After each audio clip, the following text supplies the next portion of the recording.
इस कहानी की शुरुआत में हम एक ट्रक को देखते हैं जो कि एक रेगिस्तान से गुजर रहा होता है और उस ट्रक में बहुत सारे मैक्सिकन लोग होते हैं। वहीं पर हम मोइसेस को देखते हैं जो हमारी कहानी का मेन हीरो है। मोइसेस के पास उसके बेटे का टेडी बियर होता है, लेकिन वह टेडी बियर खराब होने की वजह से कभी भी बजना शुरू हो जाता था। मोइसेस को यह नहीं पता होता कि उस टेडी बियर को कैसे बंद किया जाए। मोइसेस के बगल में बैठे एक आदमी से वह सलाह लेता है। वह आदमी उसे सुझाव देता है कि टेडी बियर के पेट को प्रेस करने से शायद यह बंद हो जाए। मोइसेस उस आदमी की बात मानकर टेडी बियर के पेट को दबाता है, जिससे वह बजना बंद हो जाता है। इसके बाद हमें पता चलता है कि उस ट्रक में जितने भी लोग बैठे हुए हैं वे सभी गैर कानूनी तरीके से बॉर्डर पार करके अमेरिका जाना चाहते हैं, क्योंकि मैक्सिको में उनके पास काम करने के लिए जगह नहीं थी और वहाँ जीना भी बहुत मुश्किल हो गया था। इसीलिए अब वे लोग यह जोखिम उठाकर अमेरिका जा रहे थे। रास्ते में चलते चलते ट्रक बंद हो जाता है और सभी को पता चलता है कि ट्रक का टायर पंक्चर हो चुका है।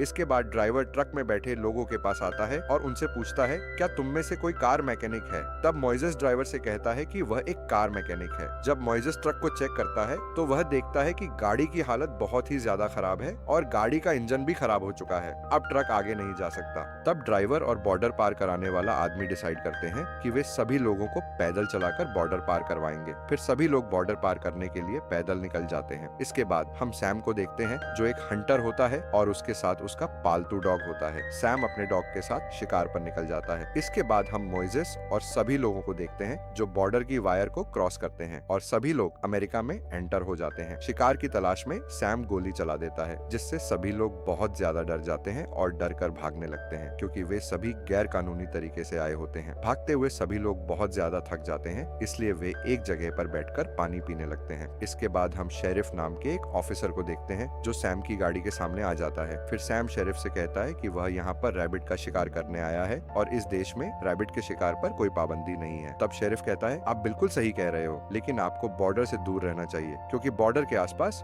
बहुत खतरा है। सैम शेरिफ से कहता है कि उसे एक न्यूज के बारे में पता चला है कि कुछ मैक्सिकन लोग गैर कानूनी तरीके से बॉर्डर पार करके अमेरिका में घुस रहे हैं, लेकिन शेरिफ कहता है कि उसने ऐसी कोई खबर नहीं सुनी। इसके बाद वे दोनों अपने अपने रास्ते पर आगे निकल जाते हैं। इसके बाद हम देखते हैं कि बॉर्डर पार कराने वाले आदमी के साथ जो लोग होते हैं वे बहुत ही ज्यादा आगे निकल चुके थे, जबकि मोइसेस के साथ 6 लोग पीछे ही छूट जाते हैं। तभी वहाँ पर सैम आ जाता है और जो पीछे छूटे हुए लोग होते हैं वे सैम को देखकर छिप जाते हैं। वहाँ पर सैम को किसी मैक्सिकन की रूमाल मिलती है और वह अपने डॉग से इस रूमाल के मालिक को ढूंढने के लिए कहता है। इसके बाद सैम को आगे जाते हुए मैक्सिकन दिख जाते हैं और वह अपनी बड़ी राइफल से पहले बॉर्डर पार कराने वाले आदमी को मारता है और बाद में एक एक करके सभी लोगों को जान से मारने लगता है। अब सभी लोग वहाँ से भागने लगते हैं, लेकिन वह रेगिस्तान इतना बड़ा होता है कि सैम सभी लोगों को जान से मार देता है। सभी को जान से मारने के बाद वह खुद को शाबाशी भी देता है। जब सैम अपनी गाड़ी से जाने वाला होता है तब वह अपने डॉग को गाड़ी में बैठने के लिए कहता है, लेकिन उसका डॉग गाड़ी के अंदर नहीं बैठता और वे पहाड़ को देखकर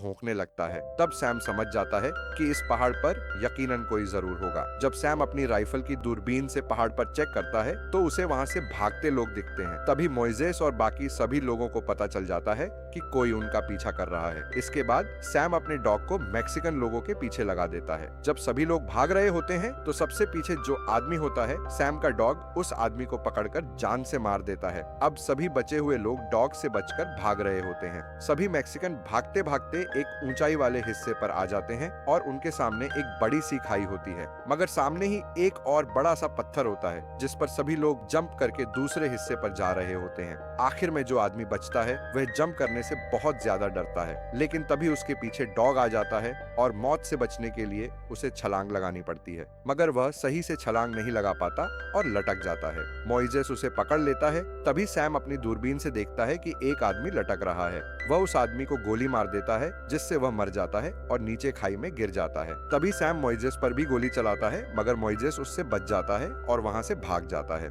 इसके बाद मोइसेस का साथी लोबो, जो बहुत ही तेजी से भाग रहा होता है, उसे मोइसेस समझाता है कि हमें जिंदा रहने के लिए साथ में रहना होगा। फिर वे तीनों भागने लगते हैं। इधर सैम फिर से अपने डॉग को उन लोगों के पीछे लगा देता है और नक्शे के सहारे गाड़ी को दूसरी जगह ले जाने का रास्ता ढूंढ रहा होता है। जब बचे हुए 3 लोग पत्थरों को पार कर रहे होते हैं तो डॉग भी उनके पीछे पड़ जाता है। तभी मोइसेस सैम की गाड़ी देख लेता है और वहाँ पर छिप जाता है। अब वे तीनों एक जगह से भाग रहे होते हैं। तब सैम का डॉग उन्हें देखकर भौंकने लगता है। जब सैम वहाँ पर पहुँचता है तो वह सिर्फ लोबो को ही देख पाता है। वह लोबो को शूट करने वाला ही होता है। उससे पहले लोबो नीचे गिर जाता है और डॉग लोबो के पास पहुंचकर उसे काटने लगता है। उसी वक्त सैम वहां पर पहुंचकर लोबो को जान से मार देता है। अब आखिर में मोइजेस और एडला बचे हुए होते हैं जो एक जगह पर छिप जाते हैं। तभी मोइजेस के बेटे का टेडी बियर बजने लगता है। मोइजेस जल्दी से बैग में से उस टेडी बियर को निकालकर बंद करता है, लेकिन इससे सैम समझ जाता है कि अभी भी कुछ लोग जिंदा बचे हैं, मगर वह उन्हें देख नहीं पा रहा था। इसके बाद रात हो जाती है और मोइजेस तथा एडला साथ बैठे हुए होते हैं। एडला मोइजेस को बताती है कि उसके पेरेंट्स चाहते थे कि वह अमेरिका में रहे क्योंकि मेक्सिको सेफ जगह नहीं है, इसलिए उसके पेरेंट्स ने उसके साथ एक आदमी को भेजा था जो उसकी देखभाल करे और उसे सपोर्ट दे, लेकिन अब वह आदमी मारा जा चुका है। इसके बाद मोइजेस एडला को बताता है कि वह पहले अपनी फैमिली के साथ अमेरिका में ही रहा करता था, जहां पर वे लोग गैर कानूनी तरीके से रह रहे थे। एक दिन गाड़ी चलाते वक्त उसका एक्सीडेंट हो गया और उसे अरेस्ट कर लिया गया। पहले तो उसे अमेरिकन जेल में रखा गया, मगर बाद में मोइजेस का मैक्सिकन होने की वजह से उसे मैक्सिकन जेल में भेज दिया गया। तभी उसके बेटे ने जेल जाते वक्त उसे यह टेडी बियर दिया था। जेल जाने से लेकर अब तक उसने अपने बेटे को कभी नहीं देखा और इसलिए वह अपने बेटे से मिलने अमेरिका जाना चाहता था। इसके बाद हम सैम को देखते हैं जो जंगल में आग लगाकर बैठा हुआ होता है और वह डिसाइड करता है कि वह अगली सुबह यहाँ से चला जाएगा। जब अगली सुबह वह रेगिस्तान से जाने वाला होता है तो एडला सैम को देख लेती है। एडला के सामने बहुत सारे सांप होते हैं, लेकिन वे उनसे बचकर मोइजेस के पास जाती है और उसे बताती है